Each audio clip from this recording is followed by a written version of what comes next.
earnings reactions as well that we are reacting to this afternoon, and Dr. Reddy's is one of them, and it had its third quarter results to which it is not reacting too well, with it margins having a contraction in this quarter as well. The profits too were a miss on expectations. Vinnii is joining in with all the details on that. Vinnii. Absolutely. So we're seeing a miss that's come on the profitability front. Revenue was in line with expectations. But in terms of revenue specifically, let's just pull up the US revenue because that's where the pressure came in. On a sequential basis, we saw a decline of around 10% for North America sales. And this was mainly due to the lower Revlimid sales, the generic Revlimid. Now, this drug, yes, we know that this is going to start seeing reducing sales. The patent expiry is going to be coming in. But that is a main reason that we're seeing an impact coming in on the US sales. India business also, when you look at it, what was supporting the growth was the Sanofi vaccine deal that has taken place, as well as the JV with Nestle is something that is supporting the growth in the India business.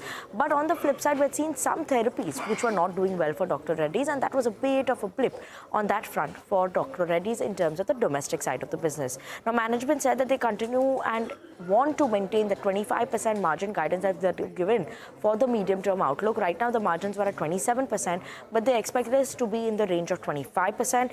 They're going to be focusing more on the consumer care business, biologics, as well as innovations, which will be the key pillars for the company going forward. Research and development expenses and spends would be in the range of 8 to 9% going forward in terms of the range.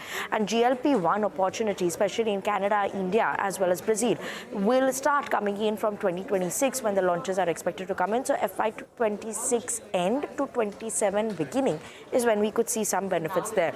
On the back of this, HSBC has maintained a hold rating for the company, target price of 1,250 rupees per share. They're highlighting the semaglutide, that's a GLP-1 opportunity, which is something that is good for the company going forward. And also they believe that the growth for semaglutide is something that they see is a huge opportunity. Citi maintaining the sell call rating and a target price of 1,100 rupees, and CLSA also continues to maintain its underperform rating with a target price of 1,120 rupees per share. All right, Vinnii, thanks a lot for that. But the stock on our radar